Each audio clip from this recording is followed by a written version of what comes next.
A lot of people have a handler and they don't even know it. Now, most people don't have a handler because a handler is not required. People tend to self-sabotage by constantly needing the need to seek pleasure.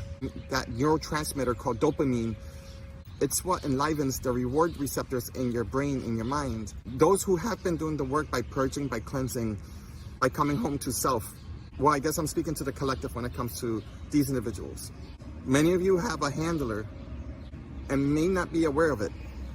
If you grew up around the hood or had the rare opportunity to be around a drug-infested area, then you know exactly what I'm talking about.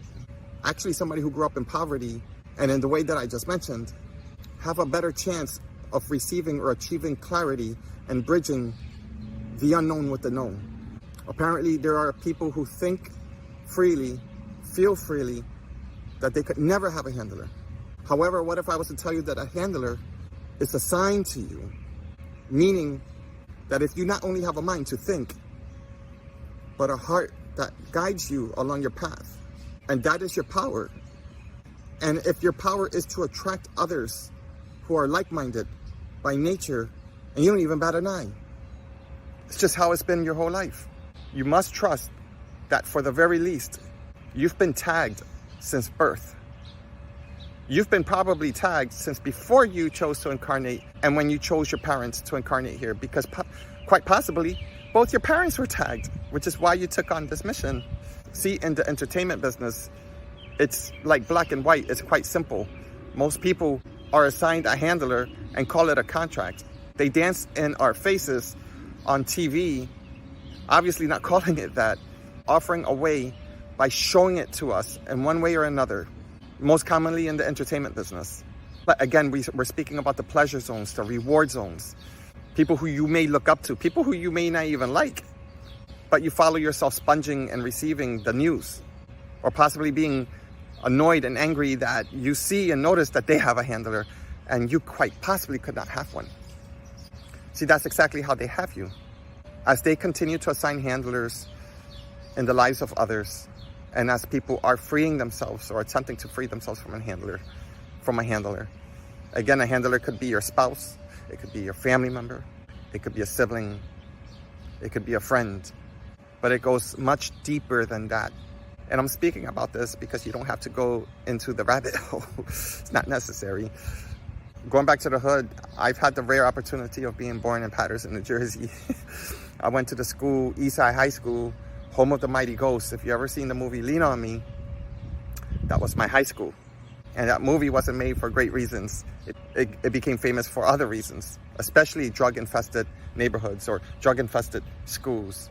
But in recent times, I had the opportunity of coming back to my motherlands, my home, my stomping grounds, and finding myself training and meditating in my old hood, which is not a popular place to go and train. But I was led to day and even at night. And no, it wasn't my attempt to meet people and greet them.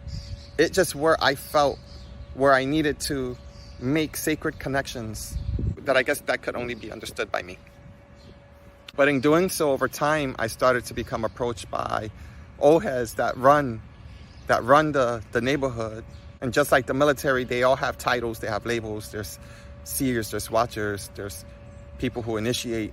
And the first thing that gets struck is obviously curiosity to see who I am, or who am I, you know? Am I an insurgent? Am I also a watcher? You know, was I planted in the neighborhood? Am I a potential customer? So inadvertently, this allowed me to penetrate deeper, which I didn't know it was going to be a thing for me. To penetrate deeper into the eyes of going to the darkest locations in this world and seeing and entering these vessels, these tunnels, these funnels that most people who hang out in the park would not see. A level of intelligence within the dark nature of the dark side of the minds of people who are either addicted or are the actual drug dealers or the handlers of either prostitution rings or the drug ring. And obviously it becomes consensual between the custody and the one issuing the drugs.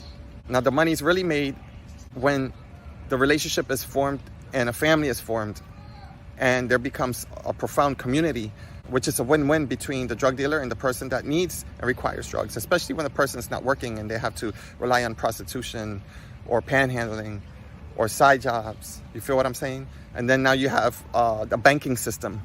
You have them lending you the drugs, knowing where you at, knowing where you live, knowing that you ain't going anywhere. And if you did, obviously, you're going to be a little scared, right? They're going to show you and flex at you. But the moral of what I'm saying is that when you can see the black and white and the nature of humanity when they are at their lowest, is when you can observe. You can observe from the densest place on earth, as per my experience and the examples I'm providing, as to the simplicity and the nature of how handlers infiltrate and change one's life simply based on the powers of addiction. But the powers of addiction goes deep. It goes deep beyond the veil of the human experience. Now, I can't verbally explain to you exactly how it goes down as I see beyond the veil, as I coexist beyond the veil and here at the same time, as I maintain my sanity in anchoring two realities that coexist as one. What I could say about that is that it's very human with what I'm explaining. And what I could also say, just like the movie Wizard of Oz, where there's a handler at the end of the movie, that's what's happening, especially if you're living within or in the United States. See, to no longer have a handler is to resign from the system, is to resign from the game. And then choosing to enter back the matrix because you're on mission, no longer with a handler. Does that make the journey easier? No, hell no, it doesn't. It doesn't. But just like the handler can infiltrate your mind through the pleasure zones, such as I like pizza, right? Like how it would be impossible for one to go vegetarian. And I don't mean the title of being vegan or vegetarian, but the choice of saying, I no longer require to eat, let's say, flesh. Or even the debate of saying, well, that's a different way of seeing things. In the spirit realm, you can actually eat flesh because the shamans eat flesh. And then it becomes such a debate. It's exactly where the handlers want you. They want you to cross-examine even the words that I say to such an extreme that it leaves you in a state of either distortion, disembodiment between spirit and flesh, or just fucking being at peace with yourself. So that's all the handlers want. They want you to be in your flow. They want you to say, I got this matrix. They want you to sound new agey, yet you claim to be not new agey. A new age hippie, per se. See, the handlers that I spoke on in the hood are handlers to people who have the capacity to be so damn addicted. Those people, such as myself, we have a disposition. It's very easy to be addicted. You could be addicted to life. That's an addiction. The difference is that are you constructed now to allow your natural dopamine levels, the chemistry between your mind and your body, to work in self-regulation? Because if you do, then you don't even require to eat a lot, because you're also self-regulating and extracting the energy source, the ATP energy that you require in your body from the electrons and the ions, just simply through breath. And I'm not speaking about just being a breatharian, but it's also in our nature to evolve our flesh body to where you eventually realize that that's the most fundamental veil to shed. So for as long as you have a nervous system, for as long as you have lower genitalia, you may not be assigned a physical handler. And if you are, that handler is actually simply the pawn or the spiritual assassin to keep you self-regulated with the things that you love, the things that you hate, for as long as they keep siphoning your vitality by altering your state of consciousness and in how you actually receive your physical, psychological, mental, and spiritual fuel, for as long as it's coming from outside factors, such as the field of entertainment, such as the food out there that you're not growing in your own farm or ranch, or that you're not purchasing from someone who is like-minded and is working with a farm and a ranch. See, it's not just one simple thing. What I'm attempting to spell out, as I was trying to do it without the words, but I'm going to spell it out. Your handler is appointed by the true handler in the spirit realm that may not be in physical form. Now, this is not a state of believing. This is a state of finally knowing and seeing who your handler is, who you inadvertently, subconsciously, and even unconsciously signed this agreement to perhaps collapse the entire system. Maybe you are the one that came in camouflaged. You have to remember your power. You have to remember your inner authority. This wasn't about being tricked. This was about coming in, not remembering your past before incarnating here, and seeing if you could not just handle the handler who's working on you, who's keeping you tethered to the system, who's monitoring you, who's psychologically and energetically altering your behavior and your spiritual path, but to come in complete coherence with your handler that, again, is not in spirit flesh form. And the challenge is that if you actually have a physical handler, then it becomes easier and harder.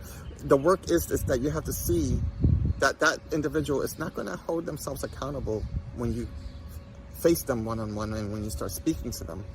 To know that they have one assignment and they have already been disembodied and they are working with and for the system. You didn't come here to save them. You didn't come here to awaken them.